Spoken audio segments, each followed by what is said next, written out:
भारत के प्याज किसानों के लिए बड़ी खबर, बांग्लादेश के फैसले से पड़ेगा असर। अंतर्राष्ट्रीय बाजार में बढ़ी भारतीय प्याज की मांग। भारत के प्याज उत्पादक किसानों के लिए एक बड़ी खबर सामने आई है। दरअसल जिस देश ने सालों तक भारत के प्याज पर भरोसा किया, वही देश अब भारत से अपना मुंह मोड़ रहा है। जी हाँ, हम बात कर रहे हैं बांग्लादेश की। भारत और बांग्लादेश के रिश्तों में टकराव अब साफ दिखने लगा है, जिसका सबसे बड़ा उदाहरण है बांग्लादेश सरकार की ओर से लिया गया एक बड़ा फैसला, जिसके मुताबिक सरकार ने भारत से प्याज के लिए नए आयात परमिट जारी करने पर रोक लगा दी है। ये फैसला ऐसे वक्त पर सामने आया है जब भारत में प्याज का उत्पादन अच्छा माना जा रहा है और अंतर्राष्ट्रीय बाजार में लगातार भारतीय प्याज की मांग बनी हुई है।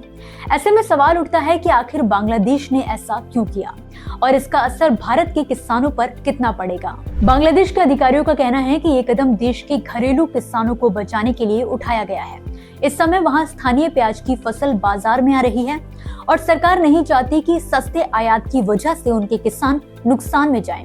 इसी वजह से हिली लैंड पोर्ट समेत तमाम रास्तों से नए आयात परमिट पर रोक लगा दी गई है। हालांकि जिन व्यापारियों के पास पहले से मंजूर परमिट है, उनके जरिए 30 जनवरी तक प्याज आता रहेगा, यानी पूरी तरह से आयात बंद नहीं हुआ है।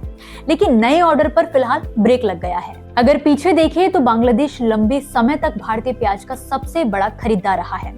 साल 2023 से 24 में भारत ने करीब 17 लाख टन से ज्यादा प्याज का निर्यात किया था, जिसमें से लगभग 7 लाख टन अकेले बांग्लादेश गया, यानी भारत के कुल प्याज निर्यात का करीब 42% हिस्सा सिर्फ बांग्लादेश लेता था। लेकिन अब तस्वीर तेजी से बदल रही है। अप्रैल से सितंबर 2025 से 26 के बीच भारत से बांग्लादेश को सिर्फ करीब 12,900 टन प्याज ही भेजा जा सका। ये गिरावट साफ इशारा करती है कि बांग्लादेश अब अपनी निर्भरता कम करना चाहता है। इसके पीछे एक बड़ी वजह भारत की बार बार बदलती निर्यात नीतियां भी मानी जा रही हैं। घरेलू कीमतों को काबू में रखने के लिए भारत ने कई बार अचानक प्याज के निर्यात पर रोक लगा दी या सख्त पाबंदियां लागू की। सितंबर 2019 में 6 महीने और फिर 2020 में करीब 5 महीनों तक पूरी तरह से निर्यात बंद कर दिया गया। इन फैसलों का असर उन देशों पर पड़ा जो भारत पर निर्भर थे।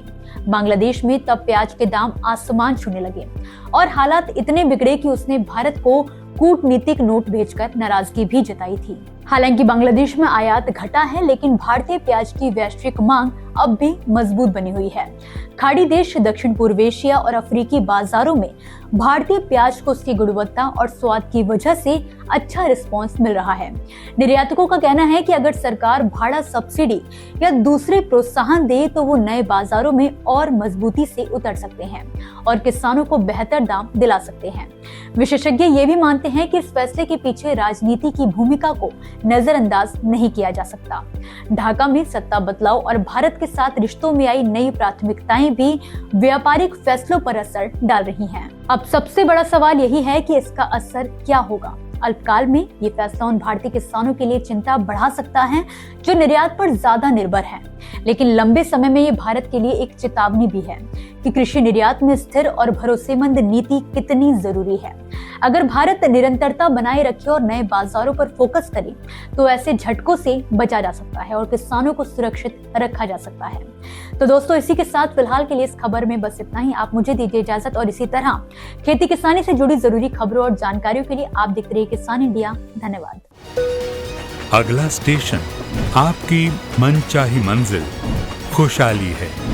खुशहाली के दरवाजे चारों ओर से खुले रहेंगे। किसान इंडिया के साथ यात्रा करने के लिए आपका धन्यवाद।